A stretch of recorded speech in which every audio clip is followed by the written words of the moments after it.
Assalamualaikum warahmatullahi wabarakatuh. Halo anak-anak. Hari ini kita belajar pelajaran tematik kelas 5 tema 1 subtema 1 pembelajaran yang kelima dengan muatan IPA, Bahasa Indonesia dan juga SBDP. Sebelum kita memulai pelajaran, mari kita berdoa terlebih dahulu. Berdoa dimulai. Berdoa selesai. Nah, anak-anak, perhatikan dengan baik materi yang disampaikan berikut ini.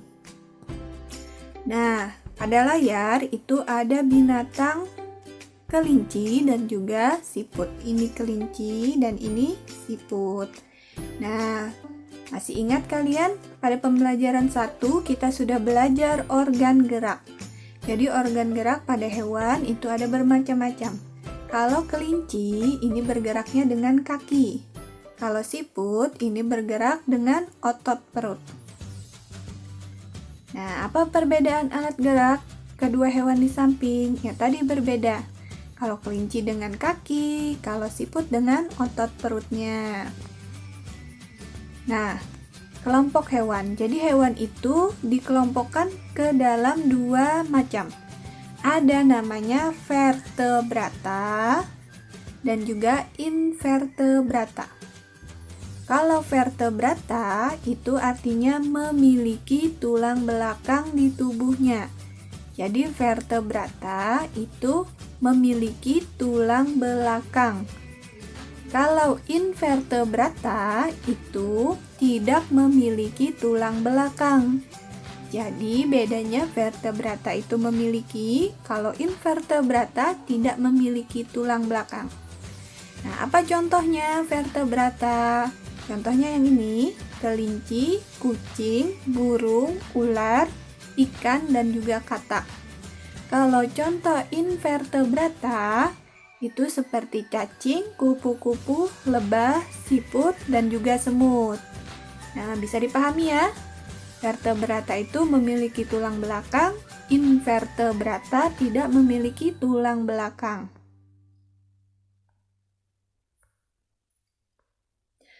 Nah, umumnya hewan invertebrata memiliki alat gerak serupa dengan hewan vertebrata. Jadi, alat geraknya tetap sama, tapi yang membedakan dia ada yang memiliki tulang belakang dan juga ada yang tidak memiliki tulang belakang. Ini contohnya seperti ada kucing dan ada semut. Nah, hai semut, meskipun kita berbeda kelompok, ternyata alat gerak kita sama, menggunakan kaki ya. Iya kucing. Nah, walaupun dia beda kelompok hewan, kalau kucing itu vertebrata, kalau semut invertebrata, tapi organ geraknya sama-sama menggunakan kaki. Bisa dipahami ya sampai di sini? Nah, di sini ada pengelompokan lagi, ada vertebrates dan invertebrates. Vertebrata dan invertebrata. Nah, kenapa di sini ada manusia nih? Nah, ternyata manusia juga memiliki tulang belakang. Tapi manusia bukan termasuk hewan ya. Manusia itu termasuk manusia, termasuk makhluk hidup. Nah, vertebrata yang memiliki tulang belakang, contohnya tuh seperti gorila, kemudian ada bunglon, kemudian ada ular di situ. Ada lumba-lumba, ada kelinci, ada kucing, kambing, dan lain-lain seperti yang ada di gambar.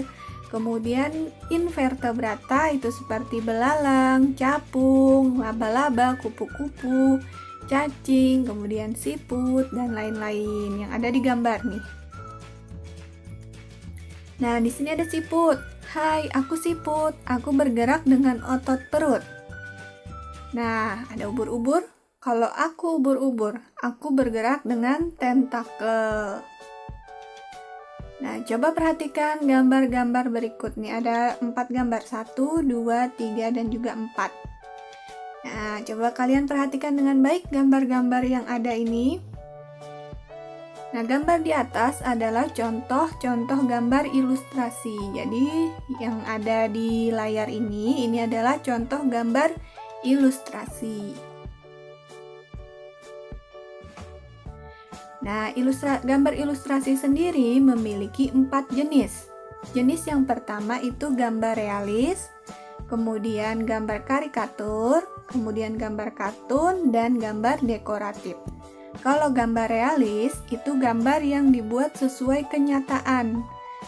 Nah, jadi sesuai dengan kenyataan aslinya, itu gambar realis. Kalau gambar karikatur itu gambar yang dilebih-lebihkan atau mengubah dari objek aslinya. Nah, seperti itu karikatur. Jadi ada yang dilebih-lebihkan. Itu kalau karikatur. Kalau kartun, gambar untuk menghibur dan berisi humor. Nah, pasti kalian sudah sering melihat kartun. Nah, gambar selanjutnya adalah gambar dekoratif. Gambar untuk menjadikan bentuk benda agar lebih indah. Jadi didekor, ditambah-tambah supaya lebih indah, diberi warna supaya terlihat lebih dekoratif. Nah, di sini ada gambar realis. Gambar realis tadi sesuai kenyataannya. Nih, seperti ini. Seperti orang yang sedang berjual beli di pasar. Kemudian ada gambar karikatur. Nah, di sini ada gambar Bapak Habibie. Nah, namun ada yang dilebihkan. Di kepala Bapak Habibie ternyata lebih besar daripada badannya. Itu gambar yang dilebih-lebihkan. Itu namanya karikatur. Nah, sekarang di sini ada contoh kartun. Nah, sepertinya kalian sudah sering melihat kartun ya. Di contohnya seperti ini. Kemudian ada gambar dekoratif. Seperti ini ada gambar bunga dengan hiasan dengan warna. Nah, masih ingatkah kamu apa itu ide pokok? Ada yang masih ingat ide pokok itu apa? Nah, ide pokok merupakan inti atau dasar dari suatu paragraf. Ide pokok menjadi dasar dalam pengembangan dari sebuah paragraf. Jadi inti atau dasar dari sebuah paragraf itu namanya ide pokok. Nah, bagaimana caranya mengembangkan ide pokok? Itu ada langkah-langkahnya. Yang pertama, menentukan topik dari paragraf yang akan dibuat. Jadi kalian harus tentukan dulu topiknya mau apa ini. Kemudian yang kedua, menentukan ide pokok. Jadi tentukan ide pokoknya dari paragraf yang mau dibuat. Kemudian buat sebuah kalimat berisi ide pokok. Jadi buat satu kalimat dulu yang isinya tentang ide pokok. Kemudian langkah yang keempat, mengembangkan kalimat ide pokok menjadi beberapa kalimat. Jadi dari satu kalimat kalian buat lagi kalimat-kalimat berikutnya atau namanya kalimat pengembang. Nah, langkah yang terakhir menyusun kalimat-kalimat tersebut menjadi paragraf yang padu. Jadi saling keterkaitan, saling nyambung paragraf kalimatnya itu. Dari kalimat pertama sampai dengan kalimat terakhir itu ada keterkaitan. Nah, begitu cara mengembangkan ide pokok.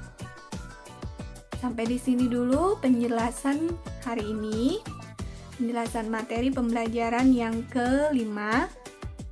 Semoga bisa kalian pahami dengan baik. Wassalamualaikum warahmatullahi wabarakatuh.